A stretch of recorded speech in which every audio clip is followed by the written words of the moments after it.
Welcome to Ai2AI, that is Appreciative Inquiry to Artificial Intelligence, a podcast series exploring the significance of appreciative inquiry, talent management, ethics and governance in the AI era, coaching-driven habit formation, creativity and adaptability.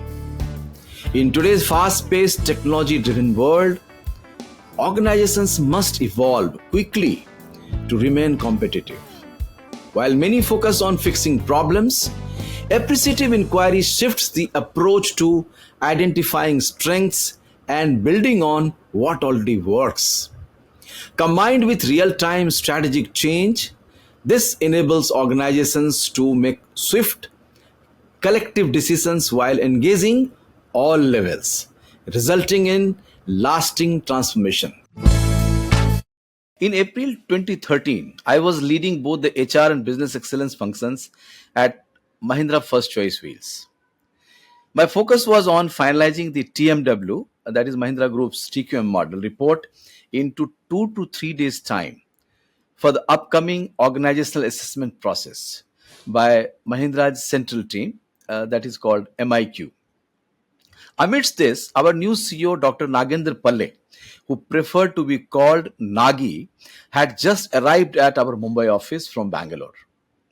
So Nagi, who had taken charge of MFCWL on January 21, 2013, came with an impressive academic and professional background.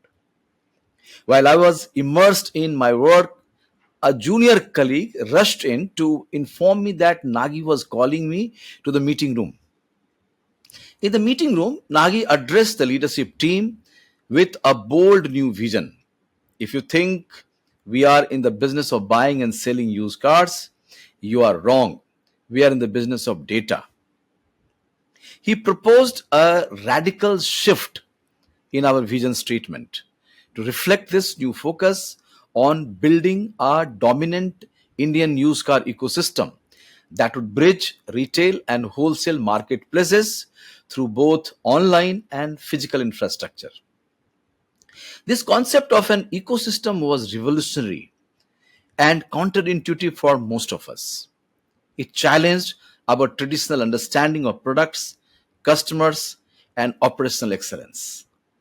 As someone with over a decade of business excellence, I initially struggled to grasp how we would cultivate customer-driven excellence in this new model. In a subsequent meeting in Bangalore, Nagi further explained that we were not in a traditional business with established rules. We were operating in a space that was ambiguous, unorganized, and fraught with inefficiencies. To succeed, we needed to adopt an entrepreneurial mindset and lead a digital transformation that would organize the Indian used car industry. Titles and designations were secondary. What mattered was our ability to innovate and deliver value to our dealers and customers. He urged us to move away from verticalized operations and instead foster synergy across our businesses, ensuring that they continuously fed data and insights to each other to refine our products and customer experiences. For many of us in the room, this was a wake-up call. Nagi was not interested in optimizing what already existed. He wanted us to create something entirely new. He emphasized the importance of staying asset light, being attuned to the market, unspoken needs, and collaborating with colleagues and ecosystem partners to develop groundbreaking ideas. It was about experimentation, learning from the market, and scaling those learnings into tangible, profitable models. Nagi's vision demanded a sense of ownership, speed, creativity, and most importantly, the courage to take risks and scale successful innovations. Nagi's leadership style was transformative. He didn't bring in new people from outside, despite his vast network, because he believed that MFCW already had the potential to scale its existing business verticals into a dominant ecosystem.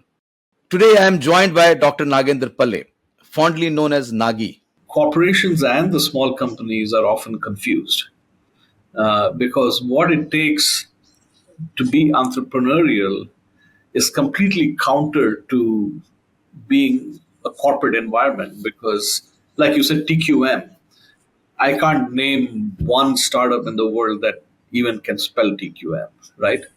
I mean, to some extent, I think uh, corporations can tend to force a lot of these processes, but it's not that the processes don't have merit. There are elements of these things that apply to every company. You can't bureaucratically apply all these just like you go and apply it to an automotive company, which is a $5-6 billion company, to a company that's just trying to wake up and try to make $3 million, right? He's a distinguished leader with over 2 decades of global experience in the automotive industry. He currently serves as the director of Sovereign Solutions Pte Ltd, based in Singapore. From January 2013 to March 2018, Nagi was at the helm of Mahindra First Choice Wheels as its CEO, steering the company through a transformative phase in India's rapidly evolving used car industry. Before his impactful tenure at MFCW, Nagi worked with OPENLANE in Redwood City, California, one of the premier online wholesale marketplaces in the United States, facilitating the sale of over 300,000 cars annually. His rich career spans various automotive domains, including R&D, business planning, strategy, finance, mergers and acquisitions, and online vehicle retailing auctioning in globally renowned organizations like Ford Motor Company, Visteon Automotive Systems, A.T. Kearney, and Accenture LLP. Academically, Nagi is a powerhouse. He earned his BTech from IIT Madras, followed by an MS in Applied Mechanics from the Colorado School of Mines, and a PhD in Mechanical Engineering from the University of Illinois. Adding to his stellar credentials, he also holds an MBA from the University of Michigan, Ann Arbor, with distinction, specializing in finance and strategy. Nagi's thought leadership is reflected in his contributions as a speaker at prestigious platforms like The Economist, the Federal Reserve Bank of Chicago, and the Institute of Theoretical Physics at the University of California, Santa Barbara. His accomplishments include 2 US patents, participation on Accenture's exclusive management consulting advisory panel, and winning A.T. Kearney's Great Client Work Award. He has also served on award committees for the National Science Foundation in Washington, D.C., and has been recognized for his expertise in both the corporate and academic worlds. In today's episode, we'll delve into the insights and experiences of Nagi, exploring his leadership journey, his contributions to the automotive industry, particularly to the used car ecosystem, and his vision for innovation in today's dynamic business environment. Now, on to this insightful conversation with Nagi. Hello, Nagi. Welcome to my podcast, Ai2AI. That is Appreciative Inquiry to Artificial Intelligence. Nagi, I'm delighted to have you here and have this conversation with you. I had opportunity to work with you at Mahindra First Choice Wheels, where you were CEO and managing director. And in fact, under your leadership, Nagi, this company was completely transformed from brick and mortar company to auto tech company.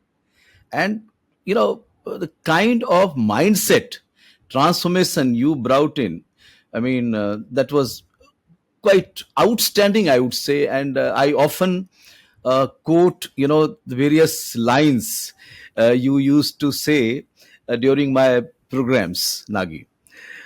So we'll be sort of, discussing about your worldview, your leadership style, all that. But before that, Nagi, if you could tell what are you doing nowadays and your company and all, that would be great. So, Thanks, Sanjay. I mean, I think it was in my 30 plus years of working, I think my experience at First Choice was probably the most wonderful. And it brought a number of things to for me, right? Because I left India in 1988 after undergrad, so never really understood India. But I think coming to First Choice at way later, I think I really enjoyed the experience working with all of you and also kind of working in India, etc. Since I left First Choice, I joined another startup, a small business. It was not that small. It was a late stage startup in the machine vision and machine learning space, and we it was started by a couple of buddies of mine. So I went and helped them try to build a case to sell the business, which we did, and it got acquired by Motorola Solutions. And then since then, we have started another company based in Singapore called Sovereign Solutions, and it's again focused on what we call Global South, but really a GIS based SaaS product that we are trying to figure out not only to make but also try to sell. But I'm based in San Francisco and work with people in Singapore and in India and other places. So that's kind of what I'm doing now. Great. I mean, maybe sometime later, Nagi, I would like to know more about your company and your products and all that. Uh, so at present, let us sort of uh, dive into your worldview, your leadership. As goes my observation, uh, your leadership style at Mahindra First Choice Wheels was very very growth oriented, very innovation oriented. I remember that I had come from TQM background and all that. I was quite obsessed, and you sort of you told us that in startup what type of mindset one should have. So if you could tell more about that, Nagi, that would be great. Yeah, I wouldn't claim to know. I mean, I didn't come with a formula, and it's not like I was trained in any particular way, but I operated largely on instinct, and my instinct was based on my own personal experience. And the one sort of experience I had was working around the world in different parts of the world, whether it's China, whether in my prior career, right? So, I mean, there were some common themes that had emerged, and I'd also worked in small companies and large companies. And one of the things I really enjoyed was building smaller companies and being a part of small companies and helping them grow. And I think that's kind of what I saw as an opportunity in First Choice. Now, my experience was primarily based in, especially the startup experience was based in out of Silicon Valley and in California. And the culture there, of course, it's much written about, but every company is different and every person is different. When I joined First Choice as the CEO, the difference was that it was a small company, it was a startup in a big corporate structure. Yes. And in those situations, I find, and this is typical, and those situations I find that corporations and the small companies are often confused because what it takes to be entrepreneurial is completely counter to being a corporate environment because, like you said, TQM. Yeah. I can't name one startup in the world that even can spell TQM, right? I mean, to some extent, I think uh, corporations can tend to force a lot of these processes, but it's not that the processes don't have merit. There are elements of these things that apply to every company. Hmm. You can't bureaucratically apply all these just like you go and apply it to an automotive company, which is a $5-6 billion company, to a company that's just trying to wake up and try to make $3 billion, right? So Right. there's a difference. But the problem is when you're in a corporate environment, a lot of these things are forced. But having said that, what I would say is that our experience at First Choice was very positive, and I think credit to the group because when I came in, I didn't have any baggage. I Yes. I didn't even join the company to make a career in the group. I wanted to make that small company successful because that was kind of my purpose.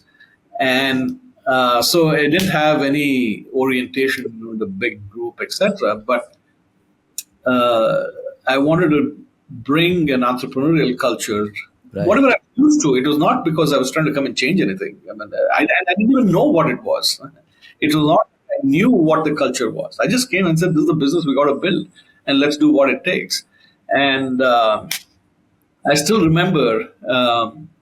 I think this says a lot, which is I was in a board meeting and somebody said, because I was kind of saying, look, we need to move fast, right? We don't have money, right? We generate our own cash. Uh, Capital is always constrained. So we have to use money super efficiently and move fast. So, as part of the big group, as far as financial controls go, I think that's great. I think I could use the support, whether it's compliance or financial controls, etc. But everything else, I think I should have the freedom to choose or not choose. Right. Now, at one of the board meetings, I think somebody said, "Hey, you're a little company in a big group, and you have to take the good with the bad, or you have to take the bad with the good." And I argued back, saying, "Why the hell should I take anything bad? Right. Right. I just want the good. I mean, I want the land, and I want the resources, and I'm very selfish around the company, not about me, but Yes. I should I should just use what I need. I don't need the TQM, Right. for example. I mean, Yeah. are the principles of TQM and best practices? Maybe, but it's textbook stuff. We'll Yeah. figure it out. But the balance is, if you are going to innovate and you want to fail, and 8 out of things that we didn't work, right? You could have used all the TQM and implemented the best process around an idea, but Right. I mean, the whole thing was set up to fail many, many, many times. So what's the point, right? True. Yeah. So I think that was where I was coming from. So when you said growth, and I feel like I I joined the company with, I came in from abroad, right? I didn't know anybody. Mm. I didn't know anybody in India. Right. So I said, we've got to use the team we got. I was not going to bring anybody new because I just Right. didn't know Yes. anybody. Yes. And we so when you say growth, I always felt, and this is a principle I use in general, which is Hmm. you have to grow the company, you have to grow the people also. Wow. People have to enjoy kind of what they do, right? Yes. And it's not about testing them, it's about setting them up for success. Give them what they can do and grow in that, versus give them something they can't do and test them and constantly tell them, look, you have to do this, that, and the other. And frankly, India was a new market to me, so I didn't know what to do. I had to rely on people. But I did know a few things about the industry. I knew a few things about technology. I knew a few things about various aspects of the business. And I said, let's put our best foot forward. And I remember as a company, we wanted to show profitability. And if you remember, Sanjay, one of the things we did was you need something to rally around. So we did two things. One is within the first 60 days, I wrote a document around a long term strategic vision and plan. Yes. Yes. And I wrote it based on talking to people, looking at the market, and say, what can we do? And frankly, that fundamentally never changed over 6 years. Right. You could go ask anybody in the company, what are we trying to do? And they would sing from the same song sheet. Yes. Did we tweak things along? There are ideas that didn't work, there are ideas that worked. But the basic thesis, the direction never changed. So that way you rallied people around. That's one thing. Second thing is we needed a short term objective to get people motivated. And I said, this year we will make a profit of 1 rupee. Right. Yes. Yes. You remember? Yeah. Of course. Yes. Which required goals, right? Which required growing revenues. You can't, in a small company, you can't cut costs to profitability because you need the revenue to pay bills and you need margin to pay bills. So they said we will invest judiciously to grow the revenue where we can, but also manage costs. And remember, we used to have daily calls to see. And you know what? That was the first year the company was profitable. Yes. Yes. That long time. Second thing we did was I remember there was a need for capital, and we wanted to raise money from a different kind of investor. Yes. and we went on a road show to raise money from Yes. venture Yes. strategic investors, which we did. And that brought a different mindset, because the pitch you make to external investors versus internal investors in a group are very different. Because Yes. external investors, people forget often that it's not about liking the business. It's like you have to answer the question, what are they going to get? If I put Right. money, they're focused on they're taking somebody else's money. They're trying to figure out what money they're going to make. And that's Right. very important. Versus if you take the money from the group, they're going to say, okay, who's the management, who's on the board, and what is your, it's a very different mindset. And so we raised money from the outside, and that rallied people together. And I think that motivated people also, because the pitch was different, the funding strategy was different, and we had a story to Yes. tell externally, right? Yes. And so I think a lot of these things brought people together. In the end, and if there is clarity on a day-to-day basis on what you have to do, then it's about making sure people are aligned, they understand, and don't get caught up in the bullshit, right? I mean, have their back, right? Have their back. For example, there should be a lot of transparency around performance, right? Right. Good people should get rewarded. And Yes. for example, I think we deviated from group norms, right? We were handed down targets and average increments and this, that, and the other. I said, fine, we'll use the average increment number, but the distribution is going to be way. Right. And Sanjay used to help me do that, Yes. which is high performers and good Yes. talent and good people who worked hard. They got rewarded disproportionately higher than those who were going along for the Right. ride.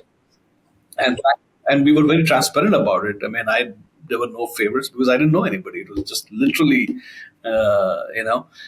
literally people knowing that if they did Yes. well, they would get rewarded, and Yes. it happened. So the reward structure was good. The culture, I think, people often ask me, you talk about culture. There was a great culture we developed, and how do you define the culture? And there's a lot of essays written on it, and everybody has a different view. And there's people much smarter than me, gurus who write about culture. But to me, culture is defined by how employees talk to each other. Great. you know, That's a good. Yeah. is are they able to articulate what they're doing?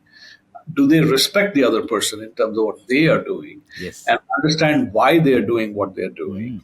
Understand why you are doing what you're doing, and how they communicate with each other is the thread that binds the culture across the company. So, all in all, I think we built a fun culture, a very transparent culture. Yes. We didn't have a lot of money, but we still had fun, in small groups. We built a reward structure, and then Yes. we had their back. We made it.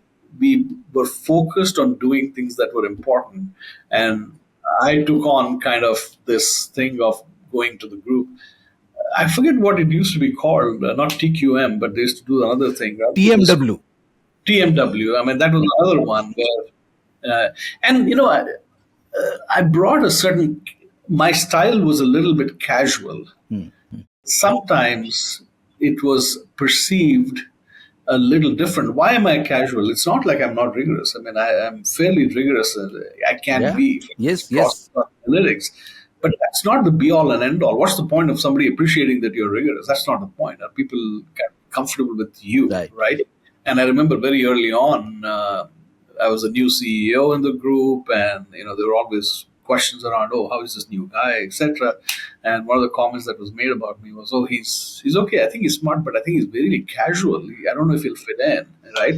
And Yeah. secondly, the reason I bring that up is this is what was that program again? The you mentioned just now, TMW. The Mahindra way. Huh. the Mahindra way, which is around quality and all that, which is great. I mean, I think it has fantastic basis for large companies. And the first meeting I had a very clear strategic vision, and I knew more about the industry and the business Yes. than Yes. anybody reviewing. So I put a strategic plan together, and the first comment that was made was because I didn't fit the strategy template that somebody had, and they commented that, oh, I got a very low score on strategy. And I'm like, what do you know?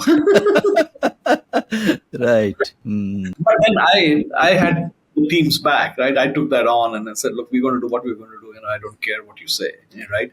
And the good news was that I also got a lot of support from the group as well, because I think eventually we were doing well. We raised money. Right. We We built a great culture. And I think the testament was we were a magnet for recruiting in the group. Yes. Every MBA graduate who came, and Yes. what was that? What was that? GM, GMC Group, Managing Cadre. when they recruited for MBA. I mean, we were a magnet. People who wanted to work in this small company in a big group because they heard that it was fun and they would grow in the business. And we were a magnet. That said everything to me, Yeah. right? Yes. Yes. And to others. So I think those are some of the things we did, and it was not out of any particular training or plan, but just being honest about kind of what was needed. Great. Let us take a short break. When we come back from the break, But in our case, behind the brand and the retail footprint was we had a very flourishing transaction business in the vehicle side of the data, and the idea was how do you use all that data to take it back into the retail world so that we are positioned as a company that understands data and are actually running the company based on data, uh, data exhaust, as we call it in California, right? You are listening to a Business Podcast Network original. Podcasting is the fastest growing content marketing opportunity which is untapped. We can help you craft your audio strategy and help leverage the wide reach and easy streaming capability that the smartphone penetration provides. It is easy, it is powerful and personal. Talk to us to find out how podcasting can help you build your brand and reach out to your targets like never before. Write to us at bpn@bizcast.in. That is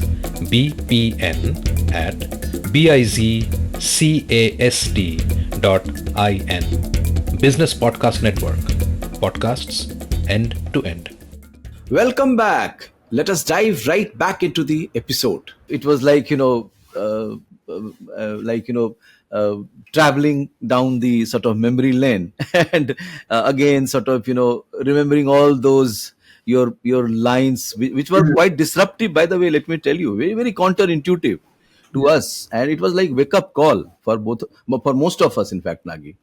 But then we realized that what you are actually telling us uh, is the way forward, so to speak.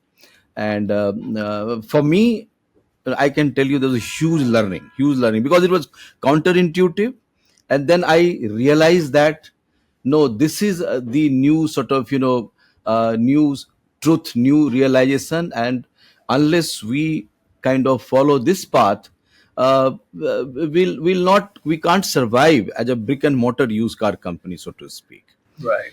And as you had mentioned, that we are not in used car business, we are in the business of data and all that. So The ecosystem aspect of it, I think we yes. had a real opportunity to build an ecosystem between technology and the traditional retail business, because we had some rights to win. You always have to be very clear about what's your right to win in a business, right?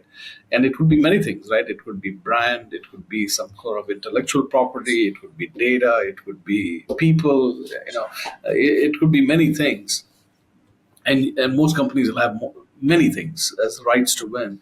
But in our case, behind the brand and the retail footprint was we had a very flourishing transaction business in the Right.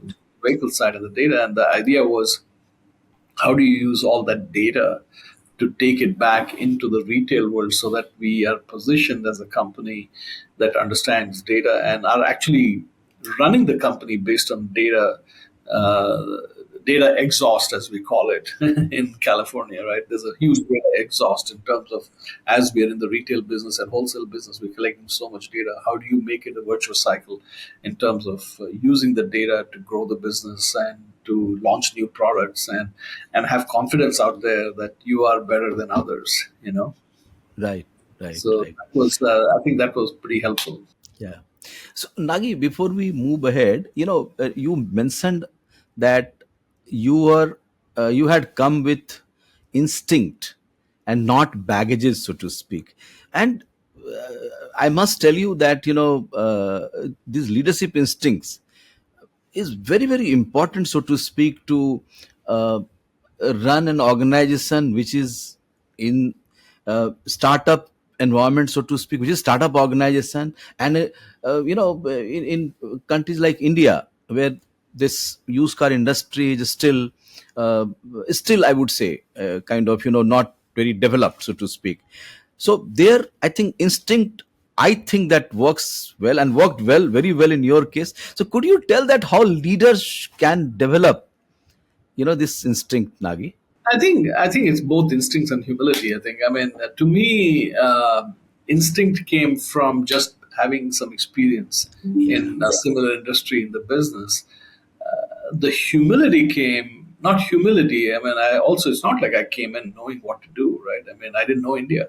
I may have known used cars, I may have the automotive industry, I knew data, I knew analytics, but I didn't know the India at all. And this is a pretty traditional used auto business in the country. So when I came in, one of the things, from an instinct standpoint, I knew there was lots of building blocks that we had to build to succeed. That was the instinct part, which is I knew because certain principles of the industry don't change, right? Right. The buyer and seller, and what are the things you need to do to make the transaction happen.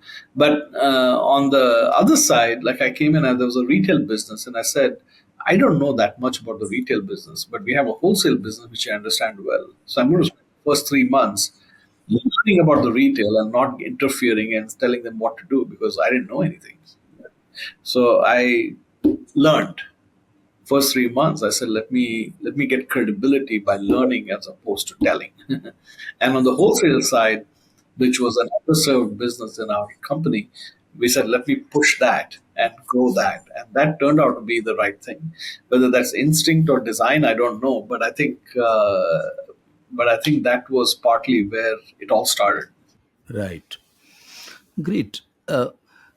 Nagi, so, while sort of, dealing with people, I always felt that your approach was allowing people to experiment, uh, fail fast, fail cheap kind of, approach. And you also gave more importance, be it interview or any other conversation, you gave more importance to mindset of people than the credentials, so to speak. So could you please tell more about this? Yeah, I mean, I think we wanted more doers than tellers, or we wanted more because we were a small company. We didn't have that much hierarchy. I mean, I didn't even have that much hierarchy. So when we interviewed people, there would be people who would come and say, "Oh, I'm growing. I'm a manager, and Yes. I manage X number of people," and that didn't do anything for me. Right. you know I mean, you have to come and figure it out. I still remember, and I believed in recruiting just good people, and without even knowing if we had a job or not. One person we recruited, I still remember, and he was a GMC finishing up his rotation, and I was very keen for him to join. Hmm. And he asked me, sort of, what's the role? I said, I don't know. You come and do what you want. If you come, I think you'll do good things. I didn't even have a role for him, and we recruited, and it turned out to be one of the better decisions. Right, went on to become a product manager, did great things, etc. Yes.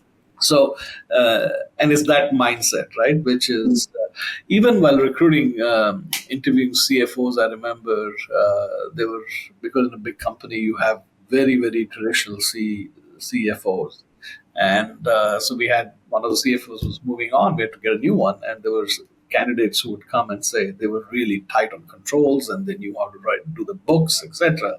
And in an environment which is a startup and you're trying to experiment things, you need leeway.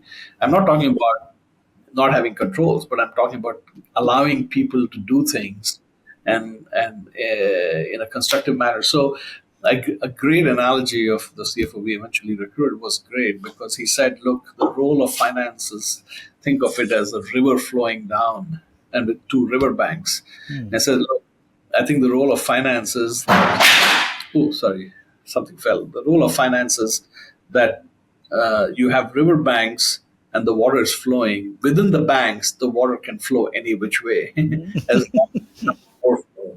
And I think that's a great analogy for allowing people to innovate and experiment, etc. As long as there are boundaries set and constraints, and people have the flexibility within that. So that's the environment you need to create. It's not just finance; it's even day to day, etc.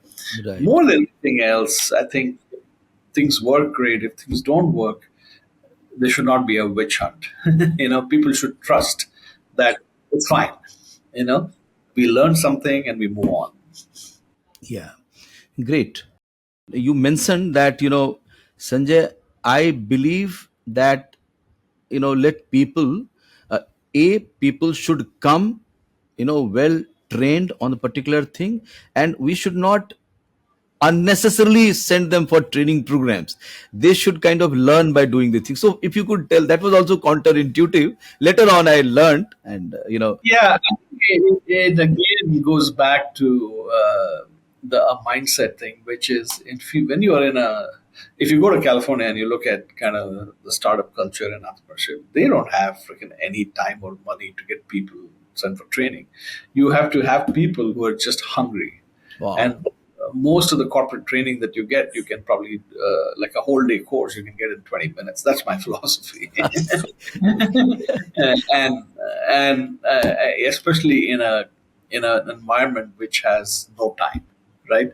So in that sense, I think you recruit people who are willing to learn and who are hungry, and they'll be fine. And as far as skills go, you can still have people. I still remember we signed up for not that I didn't believe in people learning. I think we subscribed to one of these online universities, global universities, which Yes. had courses. And I said, look, hey, we're going to sign up, and anybody who finishes a course gets like a 500 rupee coupon to go have coffee or something, right? Right. And because I believe in that, but Hmm. that had to be on their own time. And even more important, I said, I didn't care what they trained themselves on. I still remember one person went and taught themselves how to play the guitar on that course. And I was Yes. totally Yes. supportive Yes. of it. Yes. Yes. Because I think you need a learning culture, but you don't need a learning culture imposed by a corporation. Right. That's It very has true. to, if those who want to learn should go learn, but we provide them enough opportunities to learn on the job on a day-to-day basis. And I think, and the challenges are fine. And we had enough people to spend time Yeah. with people who were working so that they learned on the job.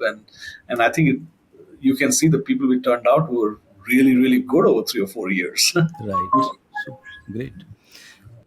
Na- Now, Nagi, tell me, the way this AI and ML, is growing, so to speak, and replacing the routine jobs. And why only routine jobs? In fact, even the intelligent cognitive jobs as well. What is the future? I mean, how people at large should groom themselves, prepare themselves, and what is the role of leadership in this? I think the jobs, at least, I mean, again, I'm not the smartest guy in the room, but the more you read about it and the more you see what's going on, I think the idea of hardcore software engineering portions of it are getting automated really fast. Second thing is that knowledge itself is not a differentiator. So for a long time, you could go and say, I have 30 years of experience doing something. You can replace that with two questions, right? So there's no, uh, but on the human element side, I think it'll still be valuable. Hmm. Because I think the importance of liberal arts, I think, will grow. I think the idea of natural thinking, the right brain and the left brain thinking, I think is going to be more important. The creativity, in spite of everything that AI can do, there still has to be a creative element of it. And I think one has to be a lot faster in delivering because there are companies who are going to do things so fast because of the technology and tools available. Um, you have to be very aware. But having said all that, I think the business aspects will still remain. You still have to deliver cash, right? Yes. In the business, just because you can do all those things doesn't mean cash is coming in. Hmm. You know, Hmm. might give you a competitive edge. So I think the selling skills, the liberal arts skills, the innovation aspect, I think those things will still remain. And I think the way I think about it is there is any business has kind of three aspects to it. There is a business model aspect of it, there's an operating model aspect to it, and there's an economic model aspect to it. So if you think of those three buckets in a business, I think the business model aspect still has to be thought through. Right.